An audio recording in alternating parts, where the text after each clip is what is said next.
Day in a Life of an ACC Employee. Ako si Joel, driver sa ACC. Gising ako ng 4 AM upang maghanda sa araw ng trabaho.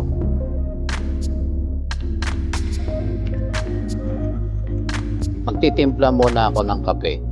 Umaalis ako ng opisina ng 4:50 ng umaga upang sunduin ang mga taga Las Piñas, Parañaque at Taguig. Nakakarating kami sa opisina bago mag 7 AM.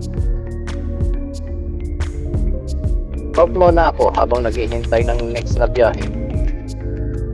Ang scheduled trip natin today ay papuntang Antipolo upang samahan ang aking mga groupmates sa ACC. So good day.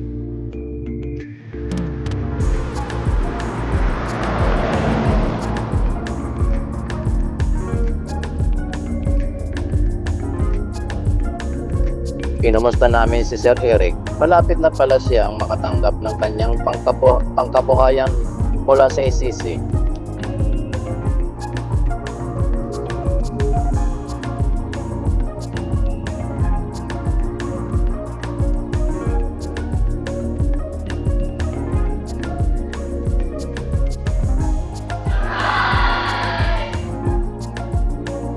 May binigay din kaming token ng mga groceries sa kanya.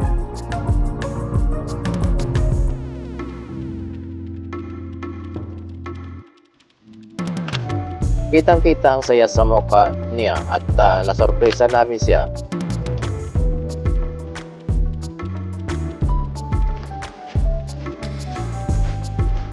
Ito na nga at pabalik na kami sa ACC.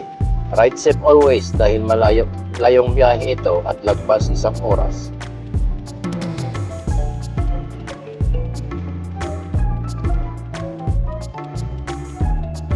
Nandito na nga kami sa ACC, sakto at lunch break na. Di ko din nakakalimutan mag time out time in ngayong hapon.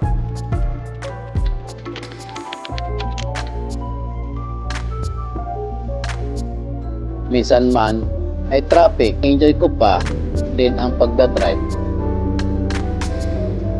Thank you Lord dahil safe ang biyahe namin sa buong araw.